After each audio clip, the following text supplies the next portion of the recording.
बिस्मिल्लाहिर्रहमानिर्रहीम। अस्सलामुअलैकुम। आज की जो हमारी रेसिपी है वो है काबुली पुलाव।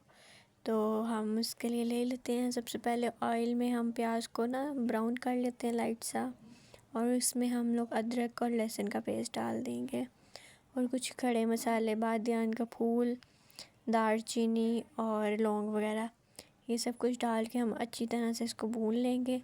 जब इसका कलर थोड़ा सा चेंज हो जाएगा और स्मेल थोड़ी कम हो जाएगी तो इसमें हम गोश्त डाल देंगे।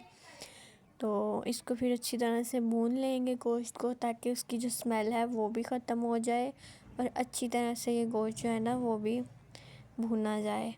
तो गोश्त को भून लेना है अच्छे तरीके से जब तक इसका कलर चेंज ना हो जाए।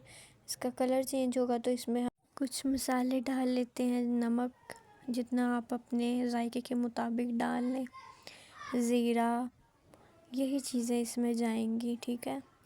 और इसको हम अच्छे से फिर थोड़ा सा भून लेंगे ताकि जो है ना ज़ीरा भी ब्राउन हो जाए थोड़ा। और फिर इसमें हम पानी डाल के ना इसको प्रेशर लगा लेंगे, ठीक है। इतनी देर में जब तक वो प्रेशर जो है हमारा बोलता है, हम उतनी देर तक गाजर फ्राई कर लेते हैं और साथ ही किशमिश भी फ्राई कर लेते हैं।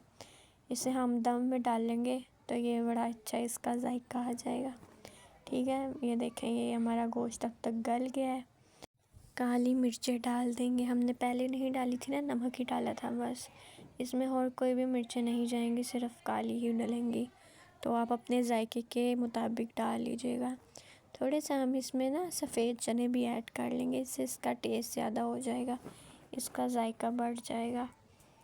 और चावल मैंने भिगो के रख लिए थे, तो अब हम इसमें चावल ऐड कर लेंगे।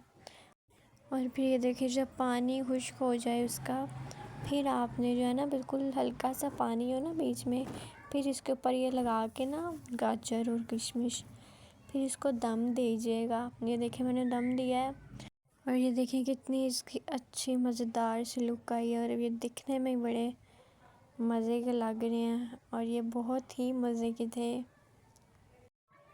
आप लोग ज़रूर ट्राई कीजिएगा और अपनी दुआओं में याद रखिएगा। अल्लाह हाफिज़।